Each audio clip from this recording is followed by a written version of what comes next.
Hello and welcome to my video podcast, Navigating Commercial Disputes. I am Payal Chawla, and I'm delighted to bring you this series in collaboration with Bar and Bench. Through this podcast, I aim to demystify complex commercial legal issues for lawyers, law students, and legal enthusiasts alike. The United Kingdom has recently enacted the Arbitration Act of 2025, introducing targeted amendments to strengthen its position as a premier seat for international arbitration. Following an extensive review process, the amendments received royal assent on 24th February 2025. Rather than a complete overhaul, these revisions aim to refine and clarify existing principles, ensuring that the UK remains a preferred jurisdiction for arbitration. Some of these reforms may offer valuable insights for India as it continues to refine its arbitration framework. In this episode, we explore the United Kingdom's Arbitration Act 2025, and the key changes include a default seat-centric rule clarifying the applicable law to arbitration agreements, the introduction of summary awards to streamline unmeritorious claims, restrictions on jurisdictional challenges to curb excessive judicial interference, and expanded court powers against third parties. These amendments, developed through a thoughtful and measured review process, offer valuable lessons for India, particularly as it considers expanding judicial intervention and implementing broader reforms. The UK's approach underscores the importance of clarity, efficiency, and stability in fostering a truly arbitration-friendly legal ecosystem. On today's episode, I'm joined by a distinguished lawyer, Shouvik Bhattacharya. He is part of King & Spalding's International Disputes Group and is a dual qualified lawyer. He is a senior solicitor with higher rights of audience in civil matters in England and Wales and is also admitted to practice in New York. Shouvik handles disputes in both common and civil law jurisdictions and has experience with a wide range of institutional and ad hoc arbitration. His writings have been featured in leading publications like Yale Journal of International Law and the Journal of International Arbitration. He has also been recognized by Who's Who Legal and Legal Business as a future leader in the field of arbitration. Welcome, Shouvik. So delighted to have you on the show. It's my pleasure, Payal. I'm very grateful for the invitation. Shouvik, tell me, UK has been long regarded as a stable and arbitration-friendly jurisdiction. What then has prompted the recent amendments to the Arbitration Act? Were there specific concerns or the evolving global trends that have necessitated these reforms? Uh, Thanks, Payal. That's exactly right in terms of your general sense of where the UK is as an arbitration jurisdiction. And I think there is a lot of self-awareness that the UK is regarded as a leading and stable arbitration jurisdiction. At the same time, the Arbitration Act in the UK, like the Arbitration Conciliation Act, unamended in India, is from 1996. And whereas India and many other jurisdictions have seen amendments in the interim with many procedural and other innovations, the England and Wales Arbitration Act has not. But it has still, as you said, stood the test of time, and England remains an attractive jurisdiction. And that itself was the motivation to make sure that the jurisdiction remains attractive, one of the top using jurisdictions of arbitration. I think along with Singapore, it has been consistently ranked one of the top jurisdictions for arbitration. And so that was a motivation of keeping it that way. And if I could just take 2 minutes, there is a larger consensus around the importance of arbitration here. You are I'm sure everyone is well aware that in the last few years, there's been a lot of political change in England, and prime ministers have come and gone. And the story of how this Arbitration Act amendment came forward is the story of a continuing process across 4 prime ministerial regimes. So the process got started under Boris Johnson, it continued under Liz Truss. It first got the Arbitration Act amendments as a bill was submitted under Rishi Sunak. Then the election came and Keir Starmer reintroduced that bill as recommended by the Law Commission, and that's what we now have as law. And so you can see that despite many, many different political differences, this trend of wanting to make sure that these amendments can go through and ensure England remains an attractive arbitration jurisdiction. That has been very important. So one of the major changes has been the introduction of Section 6A. Could you just explain the substance and the significance of Section 6A? In very simple terms, 6A is actually quite a short provision, despite the amount of debate it has generated and the coverage. It says that where parties have expressly chosen the law of the arbitration agreement, that express choice will apply. Where they have not made that choice of what is the law of the arbitration agreement, the law of the seat will apply. So, on its face, it's a simple regulation of what is the law of the arbitration agreement. I know you have more questions about the genesis of that, so I'll leave it to the following questions. uh, so is it the law of the seat has become seat centric, right? Because I was drawing a parallel from India in 2012 when the Balco v. Kaiser judgment came. India became a seat-centric, jurisdiction. So it's been quite interesting to follow this journey that the UK has gone, and they've gone all over the place, and now finally it's seat-centric. And is this amendment been brought about partly because of the uncertainty that was created by Enka v. Chubb? Exactly. I think you summarized the journey quite well. Uh, there has been uncertainty as to how to determine the law of the arbitration agreement. And it was considered that when Enka v. Chubb, which is a Supreme Court judgment here, which is a 3-2 judgment of the UK Supreme Court, resolved that question definitively. But commentary and experience of that judgment later suggested that instead of resolving things definitively, left things more uncertain, which is why the Law Commission, when it was going through the amendments, while it considered that root and there wasn't a need for root and branch reform, this was one of the major reforms they wanted, where they were effectively overruling a UK Supreme Court judgment when it came to this question of how to determine the law of the arbitration agreement.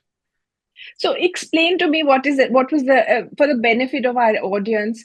What was the ratio of Enka v. Chubb? Okay. So just as background, I'm sure your listeners are aware as well. We're talking about international arbitration agreements. So choice of law provisions can be quite complicated, and just considering what law to apply to the contract can be difficult. So just to take an example, take an international commercial contract. It's for sale of certain goods, and the proper law of the contract says it's governed by New York law. But then the arbitration agreement itself says any dispute will be resolved by arbitration and seated in London. The question is, what is the law that governs the arbitration agreement, not the entire contract? And in Enka v. Chubb, the answer that the Supreme Court gave is, look, the arbitration agreement is just part of the larger contract. So you look at the proper law of the contract. If the proper law of the contract here says New York, then that will be the law of the arbitration agreement itself. Enka v. Chubb was slightly more complicated because in that case, the court found actually we cannot determine what the proper law of the contract is. And so we go to a second step. We say, okay, we don't know what the proper law of the contract is. Then we go to what is the closest connection that the arbitration has. And then they said, because the seat is given there, it becomes the law of the seat. So you can see that they gave an intellectually consistent answer, but it causes certain uncertainty and confusion because of the Yeah. way in which it was applied. Okay. I mean, it's a exceedingly complex area. And all arbitration practitioners will realize, because there are four laws that apply. Could be the law of the seat, it can be the governing law of the contract, the governing law of the arbitration contract, and then the arbitration rules, the arbitral institution that you may pick. Yeah. And So, it's really interesting that it has engendered so much uncertainty, because if you read the judgment in coming to the conclusion that it should be the proper law of the agreement, uh, the Supreme Court was motivated by the Fiona Trust reasoning that you should think of what a reasonable business person would think when they enter into this Into the contract. contract, yeah. Okay. And they thought the reasonable business person would think that my contract is governed by New York law. So if I'm going to arbitration, that agreement should also be governed by New York law. But what the experience of most practitioners has been, and what the Law Commission has said, is if you think about the reasonable business person who says, I have agreed to do arbitration in London, that person, a reasonable person, is thinking the laws of London are going to apply to that arbitration. That person is Perhaps, not yes. thinking the larger context of the New York law. And so it's interesting that, you know, what is a reasonable business person thinking itself Thank has created so much uncertainty. Maybe lawyers shouldn't speculate about that, but that's for another time. you. But so NCOV has been described as complex and unpredictable by the second consultation paper. So what's made the judgment so confounding? Is it I, just the reasoning that was applied to the facts? I think it's a combination of the reasoning as applied to the facts, because as I was describing, even though the reasoning suggests that you should go for the law of the proper law of the contract, in this case, it turned out it was a law of the seat, which in itself is a bit confusing. But also, it didn't cohere with the way in which most arbitration practice was already happening. And as you suggested, there were jurisdictions globally where arbitration is such a global practice, such as India, where things had moved seat centric. And there was a lot of commentary in the international arbitration community which supported the seat centric approach over that of the proper law of the contract. But so you mentioned that we had moved to a seat-centric approach, but that has not solved all problems. It solved one problem.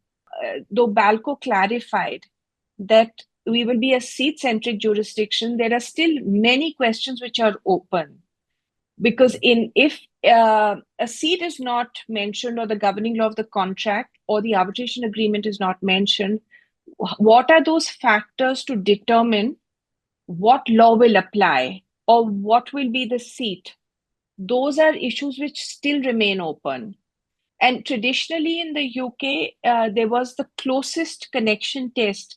So I want to know that in the absence of a seat having been chosen, or the governing law having been chosen, how will the court decide these issues? I think the closest connection test, it remains live and well. And I think the steps of the analysis are exactly as you set out. What is the express choice of the parties? If there is no express choice, is there an implied choice? If there is no implied choice, go to the new provision which says you go to the seat of the of the arbitration agreement. If there is no seat, then we go into the Sul America analysis, which tries to figure out what is the Right. closest connection test. It's all a bit complicated, It's and a we lot are of these certainly not problems. going to be able to resolve the issues in this Yes. podcast series, but Yes. hopefully to the extent that we can.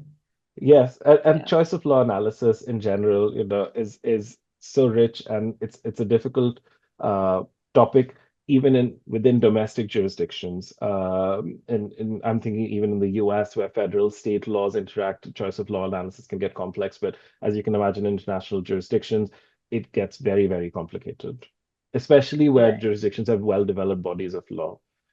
Because here, just to close this out, while the arbitration amendment bill was pending, the Supreme Court issued another judgment reaffirming the analysis in ENCA and deciding that the proper law of the contract should apply in deciding the law of the arbitration agreement.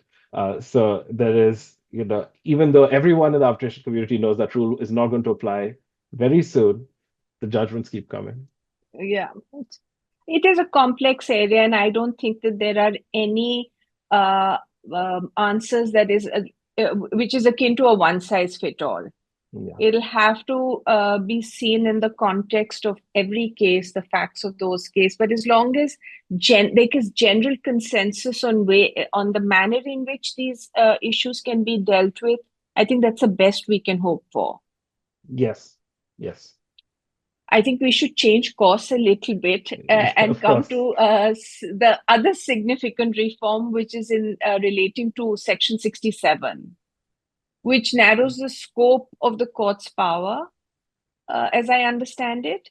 So, could you please explain what the previous position under Section 67 was and what is the modified version of it? Sure.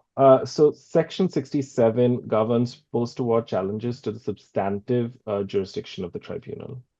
And so that previously used to be governed under the standard set by the UK Supreme Court in the case of Dalla versus Pakistan. And in that case, the Supreme Court said when there is a challenge to the substantive jurisdiction of the tribunal, the way in which we will hear it, the courts will hear it maybe by way of a de novo hearing, where they will not be bound by the decision of the tribunal, and it's a fuller, potentially evidentiary hearing as to the jurisdiction of the tribunal. The reason the Law Commission ought to seek to modify it or seek comment on whether that should be modified is because it can cause guerrilla tactics. People can try to reopen arbitral awards rather baselessly, and also maybe there is some type of tension with the principle of competence, which in arbitration speak basically means that a tribunal has the power to determine its own competence or its own jurisdiction. Uh, on the other hand, and this is in the US as well, when it comes to whether or not there is jurisdiction, whether the tribunal has the jurisdiction to decide, where it doesn't have the jurisdiction to decide, some people feel very strongly that there is no power of that tribunal to move forward, and the court should pay no deference to it. So that was the tension that was at the heart of what to do about keeping procedural efficiency going, but also respecting the consent of the parties and whether they agreed to the jurisdiction of a tribunal. Initially, what happened in the Law Commission report was they put in some confusing language in their initial proposal in the first consultation paper, where they said that a Section 67 challenge to the jurisdiction will only be by way of appeal. Now, that opened up a whole host of questions as to what was meant by appeal, and they they clarified later that all they were saying is if you have not raised these issues before the tribunal, if you have not raised these arguments before the tribunal, you are not going to get a chance to redo all of it. So it was an attempt to cabin it. However, where it has finally ended up is a much softer provision which recommends that the courts adopt rules to regulate the manner in which Section 67 challenges are brought, and they recommend that the courts limit the scope of these Section 67 challenges. So the ultimate final rule that was adopted in the Arbitration Act wasn't as expansive as initially imagined, but it still seeks to cabinet. If I understand you correctly, now the court's power is fairly limited in the manner in which the is it still considered a first appeal, or is it a much narrower challenge? I think the goal is to get to a much narrower challenge, and I have the Section 67A language in front of me. And what our Act has recommended is that the rules of court be appointed to regulate the way in which the challenges are brought. And they have made recommendations on how to narrow it, but they have left it to the discretion of courts and how they will adopt the rules. I see. If that makes sense, they've kind of kicked that can down the road a little bit into the courts to let the courts decide how they want to deal with it. I see. So But there is a fair amount of discretion with the court still. yes, yes. And they have provided the courts the power option to cabinet to only matters raised to the tribunal. But again, that is for the courts to decide. Decide. It's interesting because in India, as you're aware, the challenge to an arbitral award is very, very narrow. But there is a lot of talk within the legal circles to expand this power to the nature of a first appeal. Also, I'm pretty impressed by the introduction of the summary disposal mechanism, which has been brought into the Arbitration Act. In India, we have that for, there's a provision under the Commercial Courts Act, but I'm just wondering if that's something that we could also adopt in the Arbitration Act, which is the upcoming amendments that they're looking at. So, talk to me a bit about the provision. The provision is quite simple, and all it does is adopts the procedures that are available in court and the civil procedure rules for summary disposal, and allows that to also take place in an arbitration context. And this is against the backdrop, as you're aware, of many arbitration institutions instituting summary disposal, emergency arbitrations, and various other interim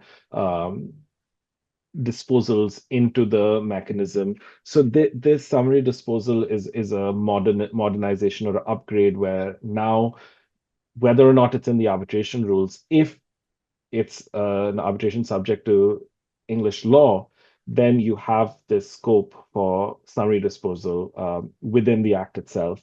And I think it's a really important and powerful proposal to counter what the Law Commission again said were guerrilla tactics, where you can have frivolous and plainly bad claims being brought, and then you rely on the fact that you can go all the way to an award before you actually need to deal with it, and then you can just delay that.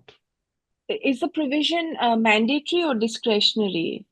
It's entirely discretionary. So it's under the new provision, section 39A, and it provides that before exercising this discretion to go to a summary disposal or summary judgment procedure, the tribunal must hear from the parties and have their input, and then it can elect to undertake this procedure in its discretion.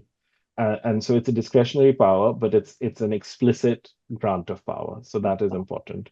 And the standard is the same as in civil litigation, which is that there's no real prospect of success, which is the English law formulation. Also, one of the other very interesting amendments is the expansion of Section 44 to allow the inclusion of non-signatories in an arbitration-related court orders, right? So it's not quite. I know there's been Indian Supreme Court jurisprudence on non-signatories to an arbitration agreement, and there's a lot of writing on this. This is somewhat milder, and this is not such a bombastic impact. This only relates to issues of taking of evidence, preserving of evidence, and most practically, it's to whether or not you can compel a third party to give evidence or testimony or something like that. It doesn't go to having an award against a third party or binding that party to the agreement to arbitrate, as it were. So this provision, Section 44, is only to the extent is in the context of the powers of the court to aid in the gathering of evidence for arbitration. I see. So it's not actually for the inclusion of these non-signatories to the arbitration.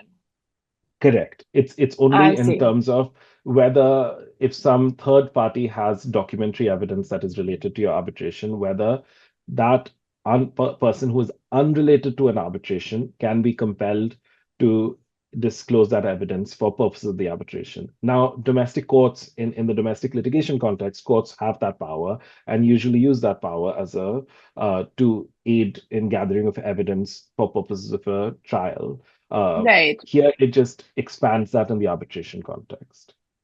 But that's very interesting. But who has the power? Will the tribunal have the power, or you will have to take the aid through the court process? This is only aid through the court process. Right. And that's Okay. because the court has a larger jurisdiction. The tribunal can only bind who has come before it, and here the third parties are not being brought into the arbitration agreement, as it were, and therefore the tribunal cannot bind them Very directly. interesting. Okay. Yeah. Shouvik, before we end, are there any other noteworthy or innovative amendments under the Arbitration Act that you'd like to talk about? As we were discussing, other than the seat-centric approach to the law of the arbitration agreement uh, and summary disposal to some extent, there aren't any major big changes that have happened, uh, and that is somewhat by design. Two, I want to just raise one additional explicit change that has been incorporated and one that was proposed and didn't get incorporated. One is the explicit change that has been included is the new Section 23A, which is a codification of the disclosure requirements for an arbitrator. And it makes explicit what the UK Supreme Court held in Halliburton v. Chubb, which is that as soon as an arbitrator is aware of circumstances that may give rise to reasonable doubts, he or she has an obligation to disclose that. And this is already well understood and regulated in arbitration through the IBA guidelines. And I know the Indian Arbitration Act has explicit provisions in this regard, and many arbitral rules have provisions in this regard. But this is bringing the English Arbitration Act in line with that general international practice. And then the second provision that the Law Commission tried to bring in, but which didn't come in, is they tried to introduce a provision on non-discrimination, where they said that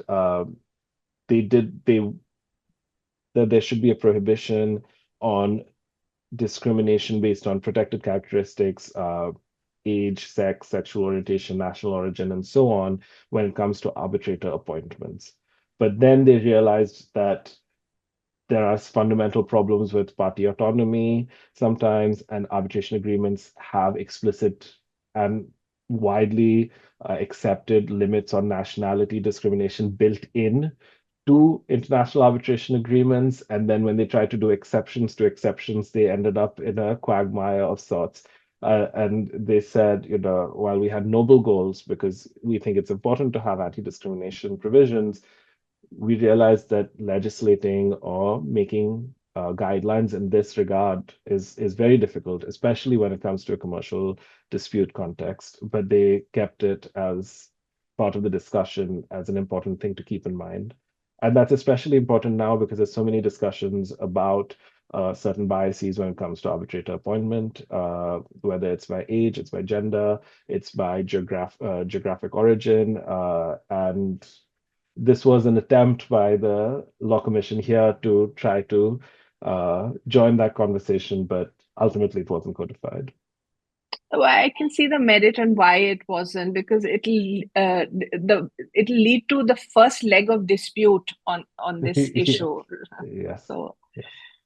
but thank you so much, Shouvik, for taking the time. Thank you, Payal. I hope that was somewhat insightful, and I always enjoy speaking with you. And thank you so much for this invitation. With this, we conclude today's episode of Navigating Commercial Disputes. Stay tuned for more in-depth discussions on legal issues that matter most. And for a more in-depth analysis, read my article titled The United Kingdom's Arbitration Act, Key Amendments and Lessons for India, published by Bar and Bench.